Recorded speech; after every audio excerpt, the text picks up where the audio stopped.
kita meninggal nggak ditanya kelakuan pihak lain. Dan kita berbuat baik bukan supaya dibaikin beliau.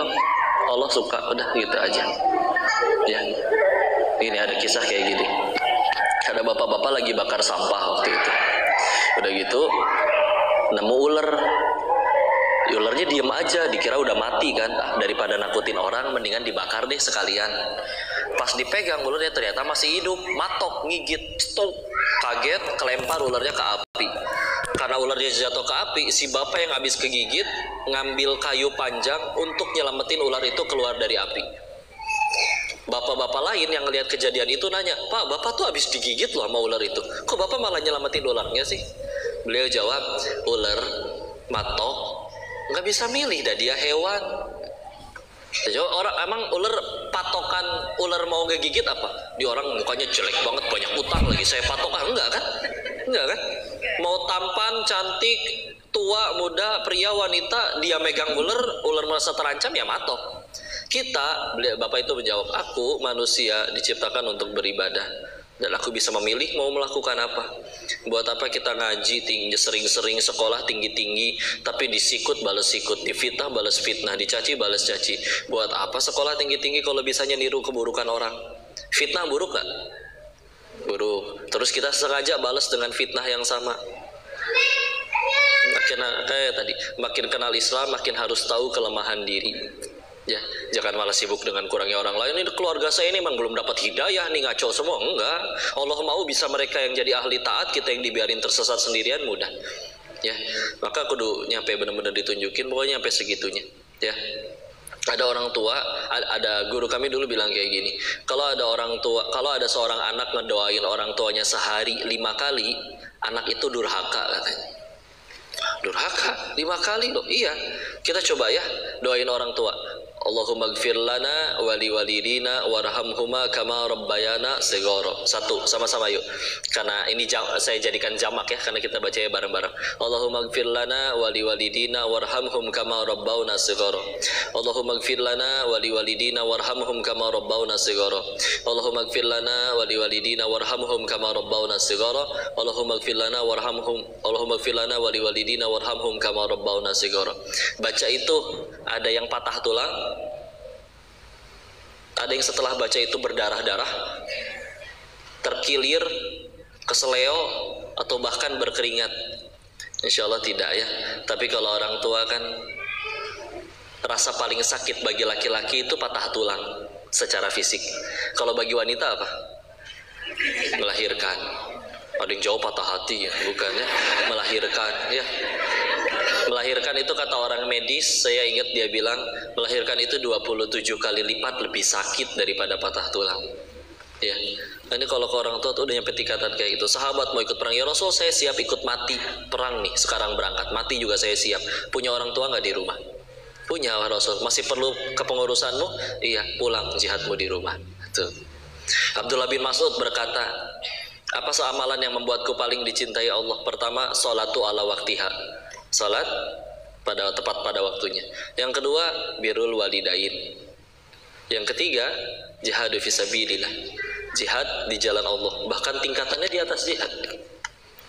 Ya, bahkan banyak ayat-ayat yang memerintahkan setelah mentaat kepada Allah, tidak beriman kepada selain Allah, hanya beriman kepada Allah. Perintahnya wabil walidaini ihsana, dan kepada kedua orang tua ya berbuat yang baik.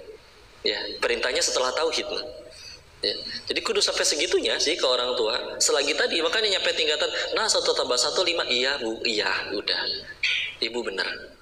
Kudu sampai segitunya. Sholat lagi sholat, kalau yang wajib dipanggil tidak dalam keadaan darurat ya.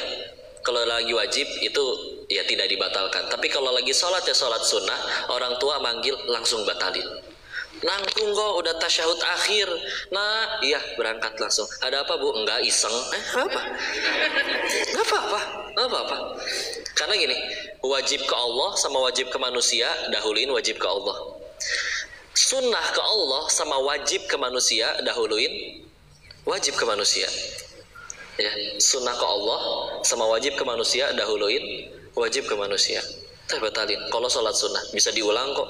Allah tahu gitu. Ya Allah, saya ngamalin ini karena saya tahu di dalam Islam aturannya kayak gitu. Ada nilainya, ada pahalanya di sisi Allah. Ya. Bahkan di hadis yang lain, karena banyak tentang itu ya, Rasul berkata, al-qamakol, beliau bersabda yang artinya sungguh hina, sungguh hina, sungguh hina 3 kali. Sahabat bertanya, siapa wahai Rasul?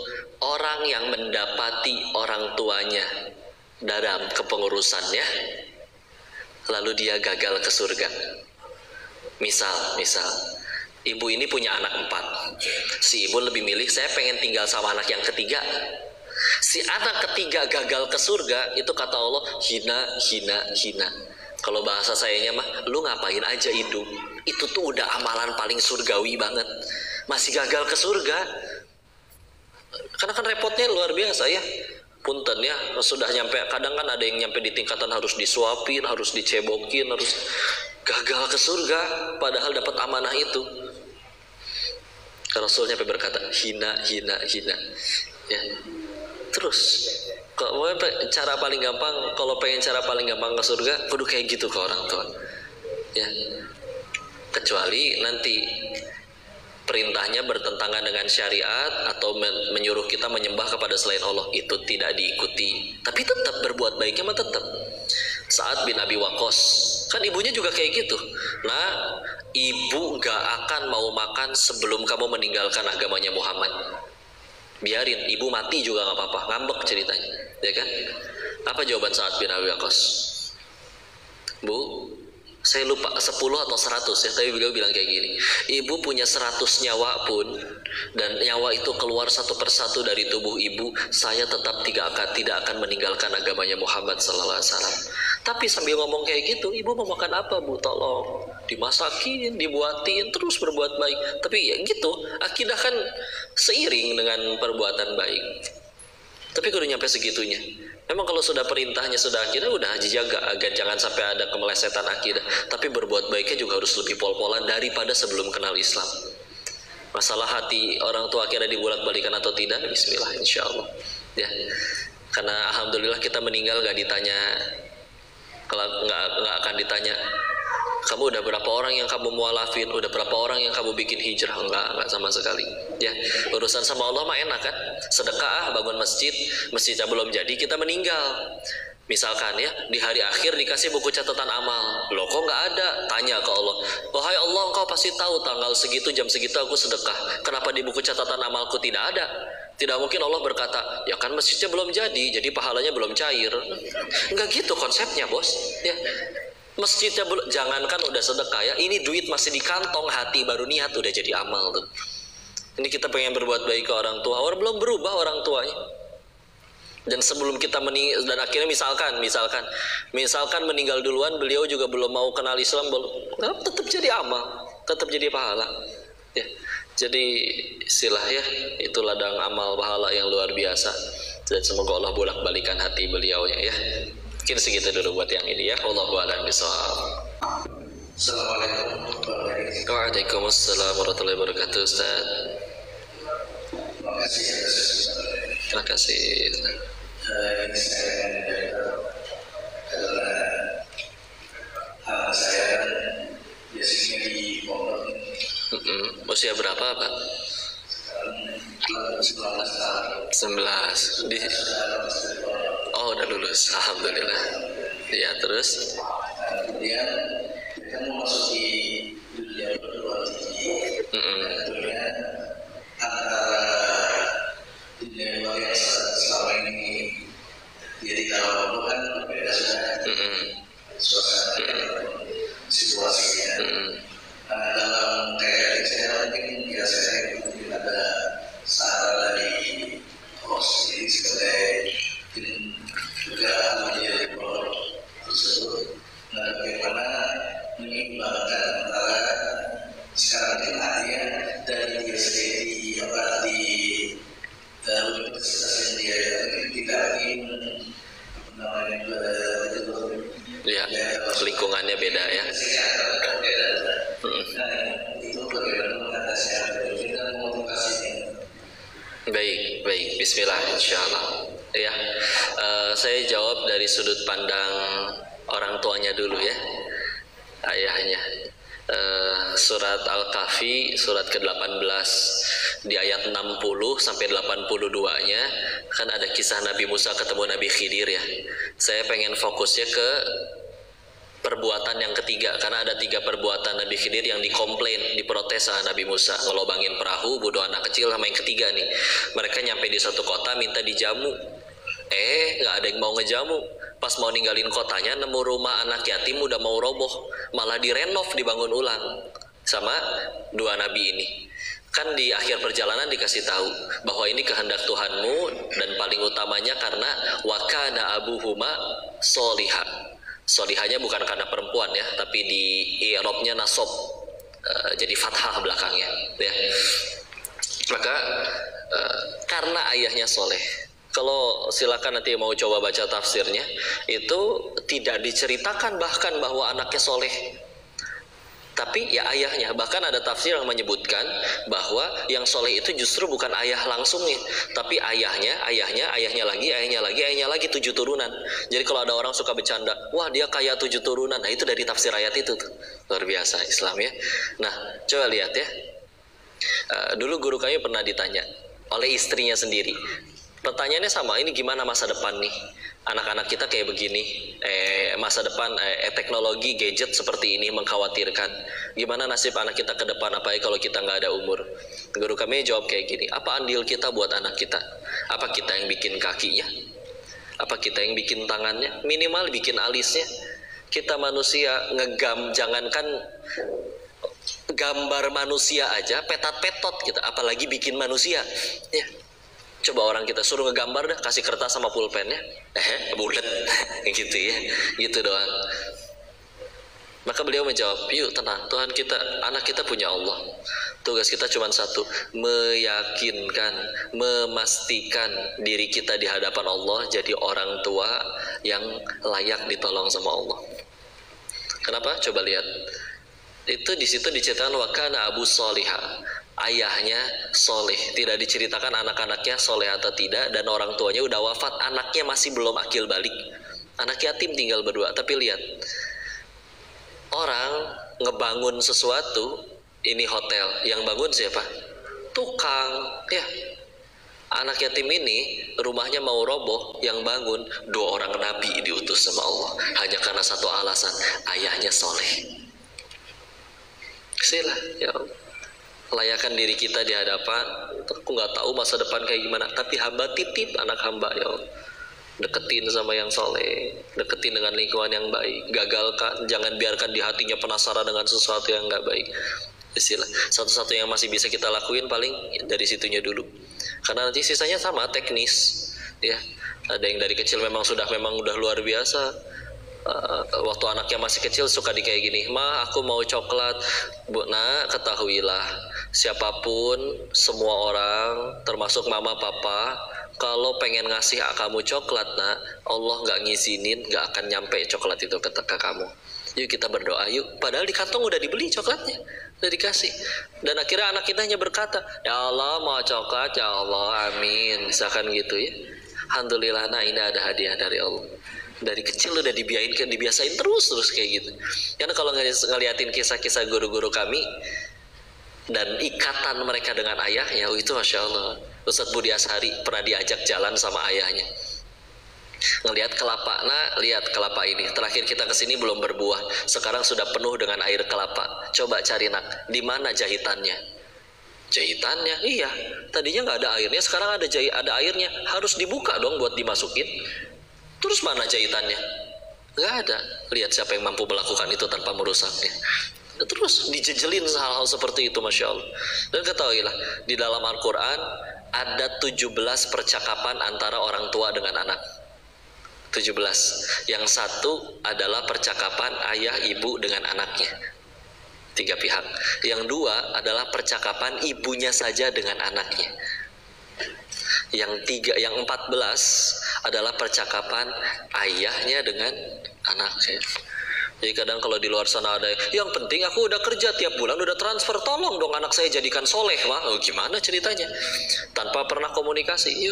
Ternyata Allah lebih pengen ayah yang lebih banyak komunikasi dengan luar biasa. Kalau pernah baca tafsirnya surat Yusuf, waktu digoda oleh Zulaikha, yang membuat beliau berani berkata aku takut kepada Allah.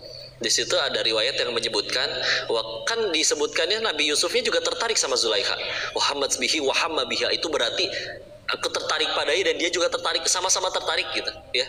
Menurut Nabi Yusuf juga ini perempuan cantik banget, dia yang mau lagi ya. Udah gitu tetap berkata aku takut kepada Allah. Kan di tafsirnya ya disebutkan bahwa beliau itu ingat ekspresi ayahnya, yang kalau ayahnya, beliau ngebayangin kalau ayahku tahu aku melakukan perbuatan ini, aku gak rela, gak tahan ngelihat ekspresi wajah kecewanya ayah saya, sehingga dia milih menolak wanita cantik daripada membayangkan ngelihat wajah ayahnya kecewa, saking cinta tuh sama ayahnya ya. Ini peran ayah tuh sampai segitunya. Kalau kita baca tafsirnya itu nyaris tergoda beliaunya sendiri, tapi karena di ayah saya tahu dan ngebayangin wajah kecewa ayah. Kita kan yang berat dari kalau misalkan berbuat salah kan ngelihat kita berbuat salah nggak sengaja ngecewain anak, yang lebih berat kan ngelihat wajah sedih si anak kan. Iya kan, itunya yang lebih berat. Dan itu segitu akhirnya dampak ayah tuh luar biasa ya. Dan ikatannya luar biasa ketika disebutkan bahwa ini adik kita ayah mati, padahal dibuang ke sumur kan. Nabi Yakub nggak percaya. Kenapa? Karena ada satu mimpinya yang belum jadi kejadian. Bahwa Nabi Yusuf pernah bercerita bahwa nanti ada 10 bintang ya, dan bulan dan pada bersujud menyembah dirinya. Matahari, bulan dan 10 bintang bersujud menyembah dirinya. Dan belum kejadian tuh, belum ada kejadian yang ada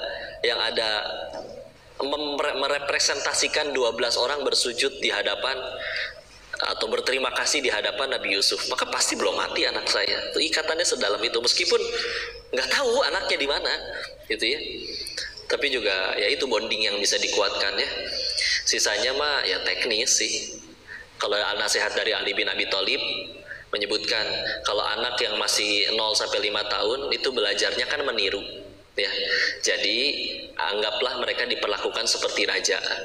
Nanti ketika sudah masuk usia tamyiz tuh udah mulai bisa mikir ini baik buat saya atau buruk buat saya. Udah mulai akalnya mulai kepake ya. Maka perlakukan dia seperti tentara, seperti prajurit. Itu di SMP berarti ya. Nanti ketika sudah akil balik nih udah dewasa lulus SMA misalkan ya, maka perlakukan dia seperti sahabat. Itu nasihat dari Ali. Banyak sih ya bahasannya, tapi ya yang paling utama yang bisa kita lakuin tadi, layakan diri kita di hadapan Allah. Sisanya mudah-mudahan Allah yang menjaga. Karena nasihat sebagus apapun, nah ini jangan, nah itu nggak boleh, nah ini. Tapi pentingnya kita menanamkan pondasi itu dulu ya. Sehingga akhirnya Nabi Yakub menjelang wafat kan di Al-Baqarah 133, am kuntum syuhada idh hadara Yaqub al mautu idh qala li banihi ma ta'buduna mim ba'di. Kita punya kakek raja, sebelum wafat ngumpulin anak cucu, kira-kira mau apa? Bagi warisan ya. Nah ini ternyata cuma pengen tanya satu aja, ma ta'buduna mim ba'di, kalian setelah aku mati itu nyembah apa? Udah, tidak ditanya apa yang akan kalian makan, apa yang akan kalian, enggak. Meskipun terserah ya kalian mau jadi apa aja, kalian nyembah Allah, bismillah, Allah yang bimbing, kita dipersatukan lagi di surga. Daripada anak pertama perusahaan, anak kedua ini, tapi nggak diperhatikan akidahnya, ya nggak kumpul lagi ke surga juga, dan mudah bagi Allah mengambil ya. Jadi ya sudahlah, bismillah, kita tingkatkan takwa hadapan Allah. Salafus soleh ada yang berkata, aku tingkatkan sholat tahajudku baik dalam jumlah rakaat maupun durasinya agar Allah menjaga anak-anakku. Ada yang kayak gitu ya, Masya Allah. Allahu a'lam bishawab. Mudah-mudahan bisa jawab pertanyaan. Assalamualaikum warahmatullahi wabarakatuh. Waalaikumsalam warahmatullahi wabarakatuh. Saya dari Banjarmasin. Yang mau saya tanyakan mungkin background dulu ya. Ya. Kalau kita lihat sekarang kan zamannya sudah modern, zamannya sudah sangat terbuka, dan quote-unquote zamannya sudah sangat maju. Kalau kita lihat di media sosial, kita lihat yang sering kita lihat saat ini adalah dampak-dampak dari banyak sekali artis atau ya influencer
Terima kasih.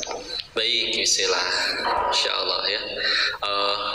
Makanya satu hal yang perlu kita perhatikan kan adalah bisa jadi bedanya cuma di satu hal, di tentang yakinnya ya. Nabi juga dulu pernah ditanya waktu Isra Mi'raj, walaupun riwayatnya tidak sekuat hadis-hadis yang lainnya, tapi Nabi pernah ditanya, kau ingin menjadi nabi sebagai raja atau nabi yang abdan, nabi yang sebagai hamba? Karena Rasul ingat bahwa Nabi Sulaiman alaihissalam pernah berdoa agar tidak ada orang yang memiliki kerajaan lebih besar dari dirinya, maka lebih memilih nabi yang sebagai hamba ya.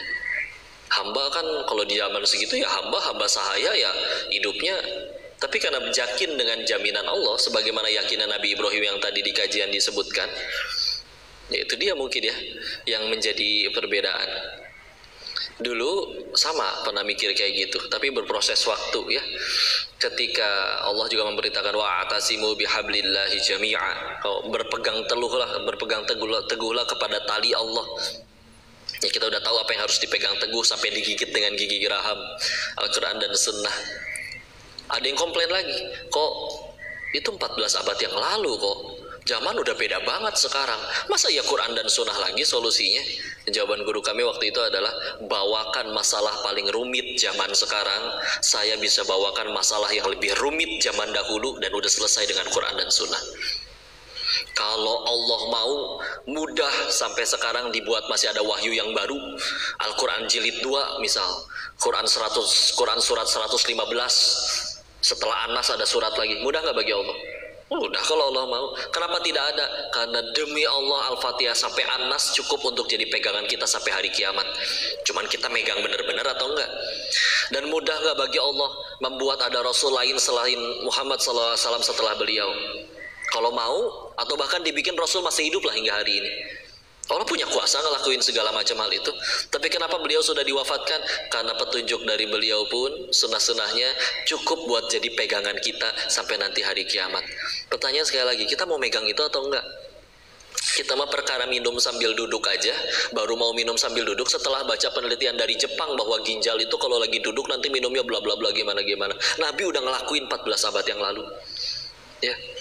Sehingga insya Allah ya, yuk di sininya ya. Dan saya ini sampai akhirnya kayak gini kayak, ya punten sih kalau mau jujur, bak mentok sana sini dulu, nyobain trial dan error dengan enggak bahagia bisa dengan cara ini, enggak bahagia bisa dengan. Tapi ketika akhirnya saya berani bilang ya, anggaplah kayak kita udah melakukan, udah menasehati tentang hal ini, dia masih ngaco misalkan ya. Saya berani bilang, yuk, cara apapun yang kalian tempuh akan ada mentoknya. Kalau bicara pengen bahagia, pengen sukses mulia dunia akhirat, tapi bismillah, ada jalannya. Sebetulnya kan sesederhana ini sih. Orang ibu kalau punya anak pengen jadi pemain bola, bu, belajarnya ke siapa misalkan? Ke Lionel Messi atau ke Chef Juna? Messi ya, atau Ronaldo atau siapa? Wajar kan, karena pengennya jadi pemain bola. Belajar ke orang yang udah ngelakuin main bola, udah juara, udah ini. Nah kita sukses pengen, mati bakal, mulia pengen, dunia akhirat bahkan kalau bisa, udah gitu bahagia juga pengen. Nah ada manusia yang paling sukses, paling mulia, paling jadi manfaat, paling ngebahagiain banyak orang, Rasulullah. Terus kita nggak mau ngikutin jalan hidup beliau. Pantesan selama ini kita udah ngelakuin berbagai macam, punya ini itu juga masih belum bahagia. Ngarang sih berarti kita cara bahagianya, padahal petunjuknya udah ada. Jadi tetap kita ngajak gimana caranya, yuk agar kembali kepada dua hal itu dulu. Karena kalau yang dua hal itu udah benar-benar jadi pegangan dan mutlak harga mati, mau ada idealisme apapun nantinya, mau sekuler kayak mau apapun kayak, udah punya pegangan. Satu dua hal yang gak mungkin salah dan harus jadi pegangan dalam hidupnya. Kan yang biasanya jadi goyang kan karena ya gak punya pegangan kan. Gini deh, ini 2 gelas nih, 2 gelas, saya nuangin sendiri, di kanan saya tuangin susu, di kiri saya tuangin racun. Ketika waktu giliran harus minum, saya minum susu apa racun? Susu. Meskipun saya dikomporin 1 juta orang, yang kiri aja kok nanti jadi sehat loh, yang kiri aja kok nanti panjang umur loh, yang kiri aja kok nanti hidup abadi loh. Saya tahu isinya susu tuh yang kanan, yang kiri orang saya sendiri itu tahu itu racun. Jadi mau 1 juta orang komporin, saya tahu mana yang harus saya ambil. Yang bikin kita goyang kan karena kita nggak punya pegangannya itu kan. Ya, yuk kenalan dulu makanya sama pegangannya dan berbagai macam buktinya. Kepikiran nggak kenapa di Al-Quran itu sepertiganya isinya sejarah? Nabi lagi berat-beratnya diuji di Mekah, butuh ayat, butuh wahyu. Di Mekah malah ayat-ayatnya sejarah semua, kebanyakan yang turun kisah para nabi terdahulu. Kenapa? Itulah tarik sejarah ya.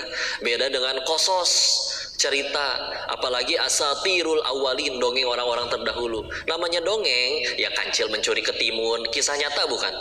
Ya dongeng weh. Tapi kalau sejarah empiris buktinya. Jadi udah bener-bener pernah terjadi, ada yang ngelakuin, hasilnya kayak gini. Nggak percaya? Yuk cobain. Itu. Makanya pakainya sejarah. Karena udah terbukti pernah ada yang ngelakuin gitu loh. Jadi nggak terbantahkan, bukti-buktinya udah ada. Tinggal kalau kita nggak percaya, mangga cobain sendiri. Ya, ketika udah nyobain, oh iya ya ternyata benar itu sesuai dengan yang ada dalam Quran. Ya alhamdulillah kalau masih ada umur tinggal diikutin sisa waktunya. Makanya enggak, nih kalian kudu begini tanpa ada kisah-kisah orang yang terdahulu. Ini kan ini dia yang repot ya. Itulah bedanya ya. Makanya sampai ada yang bilang kalau ada yang bikin pelajaran sejarah itu tidak menyenangkan, itu sebuah kriminal katanya. Karena ya Quran aja ada sejarahnya. Ya, dan itu dia ya, kita kudu ngembaliin dulu. Solusinya tetap dua itu soalnya. Semua permasalahan manusia dari lahir sampai kiamat, solusinya tetap ada di dua hal itu. Tinggal kita mau benar-benar megang atau enggak. Ada yang baru mau megangnya setelah bak-bak dan ya ketipu dulu dan rusak dulu dan ini dulu. Ya, makanya kan tadi pilihannya dua, mau sukarela atau diseret. Ya. Kalau kita ngelihat orang belok kiri pada jatuh, yang kanan pada selamat, ya kita pasti nggak akan belok kiri. Ya alhamdulillah kan, kita kalau ngelihat anak kecil main sama yang udah dewasa aja, ini anak beda nih. Yang lain nih biasanya main di taman, dia mainnya sama yang udah gede-gede. Ini anak pasti pinter. Nah kalau kita juga belajar dari orang-orang. Bahkan Abdullah bin Mas'ud ngomong kayak gini ya, di pembukaan kitab Hilyatul Auliyanya. Abu Nuaim al-Asfahani, beliau menasehati, belajarlah ke orang mati katanya. Kenapa? Karena orang mati itu udah lolos dari fitnah. Kita udah tahu perjuangannya, kita udah lihat hasil akhirnya, husnul khotimah, karya-karyanya. Orang masih hidup sekarang bisa jadi soleh, bisa ngejamin dia bakal husnul khotimah? Nggak tahu. Tapi bukan berarti nggak boleh belajar ke orang hidup ya. Tapi ini nasihat dari beliau, belajar ke orang mati itu lebih aman daripada ke orang yang masih hidup, karena dia selamat dari fitnah. Makanya pakai sejarah kan, sehingga akhirnya itu bisa jadi pegangan benar-benar, sehingga kita nanti apapun masa depan yang terjadi, ada faham apalah dan yang lain-lain, kita udah punya penangkalnya.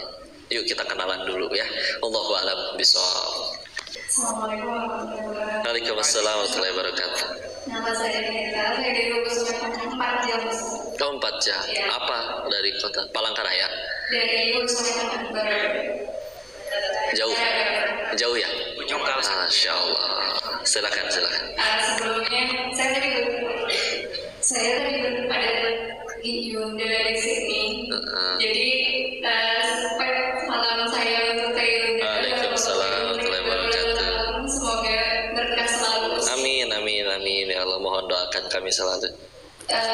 Saya tertarik dengan kalimat Ustaz sebelum pada saat acara tadi bahwa ada dua hal, doa dan keteladanan. Saya pengen Koko nih share gitu. Koko kan seperti ini pasti tidak terlepas dari peran orang tua. Saya pengen Koko share doa, amalan apa dan keteladanan yang bagaimana gitu yang dilakukan orang tua Koko hingga Koko tuh bisa kembali seperti sekarang.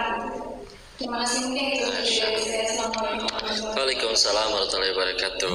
Ya, Masya Allah, emang beliau mudah-mudahan diri ini bisa menjadi pahala jariah bagi papi, bagi mami. Saya manggilnya papi mami ya. Memang yang saya lihat dari mereka itu kesabarannya sih ya. Yang kalau mau diceritakan perjalanan hidup keluarga kami dari dulu, saya bahkan belum pernah nemuin film azab yang nemuin yang bahkan lebih perih daripada yang mereka berdua lalui. Ya, tapi udah lempeng gitu, tetap sabar, tetap bersatu, terlepas apa udah diuji. Karena kan sebelum episode ke Thailand itu kan sebetulnya ada episode yang papi sempat sakit, harus dioperasi. Saya anak pertama dari 4 bersaudara. Udah gitu ada hutang-hutang yang harus dibayar. Udah gitu usahanya bangkrut, gulung tikar. Nah, gitulah ya, sampai lapar lah ya, sampai seperti itunya. Tapi ya udah, terus dua-duanya saling bersabar satu sama lain. Terlepas ibadah dan doa, wallahu alam, saya nggak tahu detailnya jelasnya doa yang mereka doakan itu apa. Tapi memang doanya ya nggak pernah putus yang saya tahu. Dan apapun yang mereka doakan, hakul yakin juga pasti kebaikan untuk anak-anaknya. Dan saya rasanya ini mah Allah pengen balas kebaikan mereka aja, makanya dibikin anaknya. Mungkin ada yang jadi episode kayak gini.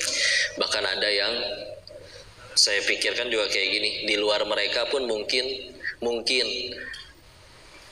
dulu pernah saya jahat sama orang, terus orang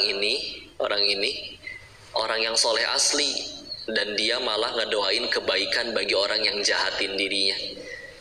Dan Allah pengen dia dapat pahala jariah. Mungkin orangnya sekarang sudah wafat atau lagi istirahat atau gimana, tapi yang dulu ngejahatinnya ini lagi ngaji kayak gini, kan beliau dapat transferan pahalanya. Dan lebih aman seperti beliau, dapat transferan pahala tanpa dikenal orang. Yang dikenalnya, ini saya kayak begini nih, salah niat, dibakar hidup-hidup sendirian sama Allah. Dan kajian yang paling sukses bukan yang paling banyak yang datang, tapi yang ketika bicaranya lillahi ta'ala aja.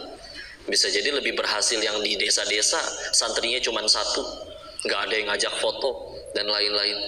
Kayak gini terus lupa bahwa popularitas itu cuma alat untuk kenalin Allah ke semakin banyak orang, malah ngagung-ngagungin diri sendiri, celaka sendirian, yang duduknya mah dapat manfaat. Jadi yang saya lihat paling utamanya emang kesabarannya ya, dan cara mereka merespon orang-orang yang tidak baik dalam hidup mereka. Ingat kan, ternyata juga di hadis itu ada yang diceritakan oleh Nabi, akan ada orang yang calon surga nih bakal masuk ke sini. Ada salah satu pemuda, Abdullah bin Amr bin Al-As, yang saya ingat, numpang izin, boleh nggak nginep di rumah kamu nih, ke orang ahli surga yang ini yang disebutin oleh Nabi. Ternyata pengen nyari tahu amalnya apa sih, tahajudnya kah, baca Qurannya kah, atau lain-lain. Ternyata ketika nginep 3 hari standar tahajudnya apa. Cuman kan ketika akhirnya ditanya, dan jujur sebetulnya saya nggak ada masalah dengan ayah saya cuma pengen tahu aja, kata Nabi kamu ahli surga, emang amalannya apa. Dia cuma bilang, saya nggak pernah mendendam, nggak pernah sakit, nggak pernah hasad dengan orang, benar-benar ngejaga hatinya gitu. Sebelum tidur selalu udah maafin siapapun yang jahat kepada dirinya. Dan saya lihat kepada orang tua saya, ya mereka punya hati-hati yang seperti itu. Mereka pernah diremehin orang, dikatain kalau miskin gak usah nyekolahin anak. Luar biasa. Namanya orang tua pengen nyekolahin anak, malah dikatain gitu sama orang lain. Udah kalau miskin gak usah nyekolahin anak, bayar utang, ngapain nyekolahin anak, dasar miskin. Gitu-gitu ngalamin mereka.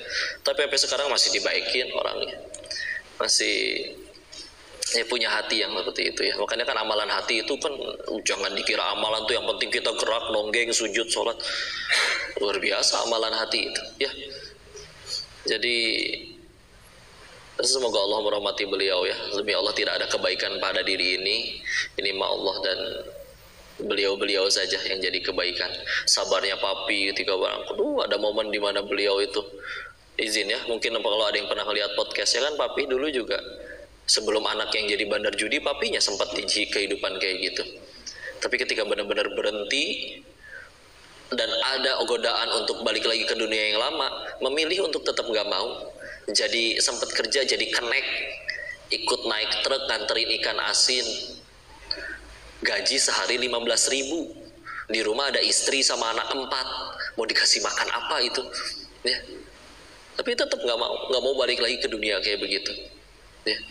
Di saat yang lain mungkin ketika udah kepepet utang sana sini dengan hasil kehidupan yang buruk, memilih untuk cari jalan pintas ya.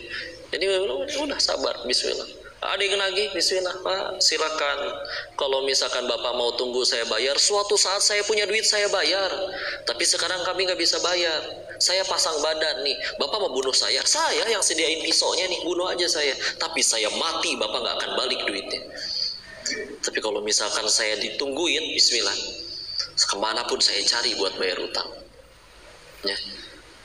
Bismillah, demi gak mau balik lagi ke kehidupan yang lama. Kalau orang lain mungkin, ini gimana, ini udah ditegai, udah gimana. Jika ngelihat perjuangannya mereka, sabarnya dulu, kehidupannya seperti apa, sampai harus turun seturun-turunnya, makan pun harus nasi segitu-gitu ya dimakan barengan.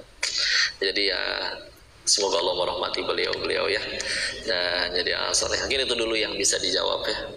Karena yang lebih banyak yang saya lihat dari mereka tadi amalan hati. Meskipun kadang mungkin tidak kelihatan amalan yang fisiknya, tapi kan amalan hati lebih luar biasa. Jaga hati tetap bersih ya. Wallahu a'lam bishawab. Waalaikumsalam warahmatullahi wabarakatuh. Iya. Iya. Sekarang banyak berita yang bunuh diri. Banyak ya. Apakah orang mati bunuh diri itu takdir Allah? Kan sebagaimana yang kita ketahui bahwa setiap yang terjadi di dunia ini atas izin Allah. Ya. Bismillah.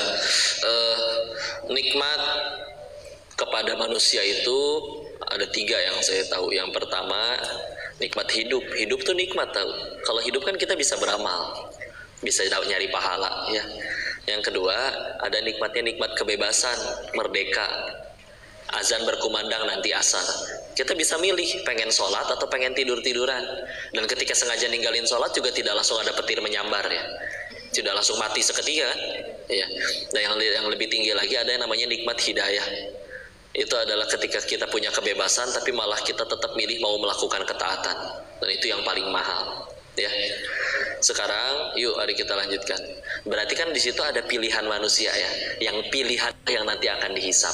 Memang pilihan-pilihannya tidak keluar dari ketentuan Allah, tidak bisa menentang hak-haknya Allah untuk menentukan takdir-takdir manusia ya. Tapi ada pilihan-pilihan ya. Sehingga kalau kita bicara lauh mahfuz itu, dapat dari guru kami yang menyebutkan bahwa jadi isinya adalah pilihan-pilihan skenario. Contoh, nanti ada waktunya azan, kalau kita memilih sholat akan nyambung ke skenario yang lain. Kalau kita memilih malah pergi maksiat akan nyambung ke skenario yang lain, misalkan keserempet motor, ketipu orang dan lain-lain ya. Maka pilihan-pilihan itu semua terangkum semua di lauh mahfuz dan tidak keluar dari ketentuan Allah. Tanyaannya, pernah ada yang nanya waktu itu juga kayak gini, kenapa bunuh diri itu dosa kok? Bukannya mati itu takdir? Bisa jadi Allah takdirin saya matinya bunuh diri. Apa yang bikin jadi dosa? Quran surat Ibrahim surat 14 ayat ke-7. La in syakartum la azidanakum. Itu umum ya. Barang siapa bersyukur nanti akan ditambah nikmatnya. Tapi hati-hati lanjutannya. Wa la in kafartum inna adabi lasyadid. Barang siapa kufur, menjelaskan kufur saya paling suka dengan diksi seperti ini. Pura-pura amnesia sama nikmat Allah. Nikmat segitu banyak gak kelihatan, ngilang-ngilangin ya. Aku jerawatan, jantung sehat, ginjal sehat, semua sehat, tapi stres gara-gara satu jerawat.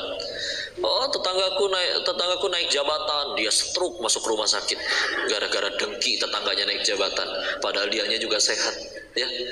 Maka hati-hati, barang siapa kufur, sesungguhnya azab Allah itu sangat pedih. Jadi ternyata yang diancam azabnya bukan yang maksiat doang, tapi yang kufur juga. Nikmat banyak tapi hidupku menderita, aku manusia paling menderita. Hei, kemana wae emang ya. Yuk jujur-jujuran, pertanyaan saya ganti. Orang yang bunuh diri karena apa biasanya? Stres, depresi, frustasi, apapun istilahnya ya. Pertanyaan selanjutnya, di luar sana ada nggak yang hidupnya lebih berat daripada si orang bunuh diri? Ada, tapi malah jadi baik, nggak menyerah dengan kehidupan. Ada nggak? Banyak malah jawabannya ya. Sehingga yuk, kalau orang lain dengan ujian lebih berat aja dia malah bisa Jadi tambah baik, tambah dekat sama Allah. Berarti kan sebetulnya bukan gak ada nikmat menderitanya, tapi karena tidak ada syukurnya. Iya sih, orang beda-beda, tapi kan Allah ngukur. Ini orang harus diuji seperti apa, dan gak mungkin melebihi kemampuannya. La yukallifullahu nafsan illa wus'aha. Ya, sehingga kenapa itu jadi dosa tadi? Karena bisa jadi puntenlah bunuh dirinya bisa jadi bukan karena penderitaannya, tapi karena kufurnya. Karena dibilang gak ada nikmat juga mustahil. Napas sejauh ini gratis.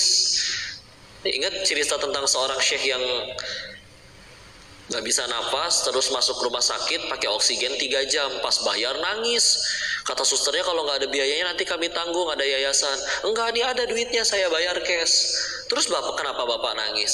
Ya, saya pakai oksigen di rumah sakit 3 jam aja segini harganya. Saya dari lahir sampai detik ini, bahkan sambil maksiat hidupnya, Allah gak pernah tuh nagih oksigen. Biayanya berapa? Karena sampai ada orang soleh yang ditanya, siapa Allah itu bagimu? Dialah Allah yang memasukkan udara ke dalam ruanganku, padahal di dalamnya aku sedang bermaksiat mengkhianatinya. Baiknya segitu luar biasa dia. Masya Allah. Terus kita masih bunuh diri juga. Yuk coba bener-bener setiap momennya tuh. Kalau guru kami ngajarin syukur tuh sampai kayak gini. Bangun tidur, alhamdulillah ya Allah. Kasur tempo. Pernah ngerasain gak tidur di atas lantai? Bangun-bangun kayak habis berantem gitu. Pegel badan. Bangun ya Allah, pengen pipis. Nyampe toilet, alhamdulillah ya Allah toiletnya dekat. Coba yang tinggal di hutan, repot kudu ke sungai, kudu ngegali. Ya. Nyampe kamar mandi, ya Allah alhamdulillah ada airnya. Coba mati dari PDAM-nya, repot. Dan ketika pengennya dok, ada gayung ya Allah alhamdulillah. Pernah gak di restoran makan gak ada gayung, cuma ada gelas, repot. Ya mungkin. Coba nyampe kayak gitu disyukurin gitu. Ya Allah, hidungnya di sini, coba kalau di belakang repot, coba dibawa ketek, asem. Ya. Ngeng, nyamuk, ya Allah, alhamdulillah nyamuknya kecil. Coba nyamuknya segede kucing, sekali sedot anemia itu. Mati. Kalau nyamuknya segede kucing, bunyinya. Ya. Dahsyat Allah. Coba nyampe, nyukurin tuh kudu nyampe kayak gitu. Ya Allah, misalkan ya Allah, saya suruh bikin sendiri, ngelihat ini gimana caranya bikin, ada bisa kelihatan, misalkan, macam-macam lah ya. Perlu oksigen ya Allah, kita nggak tahu yang mana oksigen, campur-campur ini, ada bau makanan, bau ketek yang sebelahnya, macam-macam. Keisep, tubuh bisa ngerti yang diambil oksigen doang, karbon dioksidanya dibuang. Ternyata di buku biologi SMA, di dalam darah mengandung hemoglobin yang secara kimia lebih mudah berikatan dengan oksigen. Ya, sehingga ketika dihendus masuk nih semuanya, nggak cuma ada oksigen. Ketika ketemu sama darah di paru-paru, keambilnya oksigennya doang, baru dialirin seluruh tubuh, sisanya kebuang tanpa mikir, tanpa minta, kadang sambil maksiat, tetap lancar. Makan sama, ya Allah, butuh vitamin dari buah ini, tubuh ngerti ini. Di mulut ada enzim petialin, amilase, di lambung ada asam lambung, masuk ke usus diserap, vitaminnya dianterin oleh darah ke bagian yang membutuhkan, ampasnya dibuang. Ada waktunya ngebuang, dikasih sinyal yang sempurna, namanya mules. Coba ya, masa depan misalkan canggih, perut ibu bisa dikonekin pakai bluetooth ke handphone. Terus waktunya buang air, cetut, ceninit, waktunya buang air. Coba. Kalau lagi pules, nggak bangun, tahu-tahu keluar di celana, kan maluin. Ya. Segagah-gagahnya orang kalau nggak punya sensor mules, lagi ceramah tahu-tahu, maaf bau, kan jadi nggak bawa ya. Kenapa jadi bahas kotoran ini teh? Tapi kan ya Allah, coba pakai mules, sepules apapun tidur bangun tuh buat ngebuang. Ya Allah, dulu ada jemaah umroh minta guru kami temenin karena dia ininya udah rusak untuk kita kan kalau misalkan pengen pipis tempatnya belum nyampe kan bisa kita tahan ya, dia mah udah nggak bisa, jadi keluar juga udah nggak kerasa gitu, ngalir udah plos, udah klepnya udah jebol ya, udah nggak ada sensornya gitu, nggak kerasa pengen pipis, nggak pernah, tahu-tahu udah basah gitu, kan repot luar biasa. Coba kita bisa nahan pipi, sisa gimana? Itu kayak gitu aja ya. Coba yuk semuanya disyukurin. Terus kita fokus dengan satu hal. Dia tidak membalas cintaku. Ya Allah.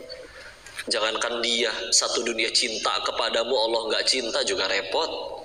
Satu dunia nggak cinta Allah sayang kepadamu tetap selamat. Jadi kan yang udah jadi dosa tuh sebetulnya itunya. Terlepas mau seperti apapun matinya, yuk jangan sampai jadi orang yang kufur. Ya, ayo istilahnya banyak bersyukur ya. Wallahu a'lam bishawab.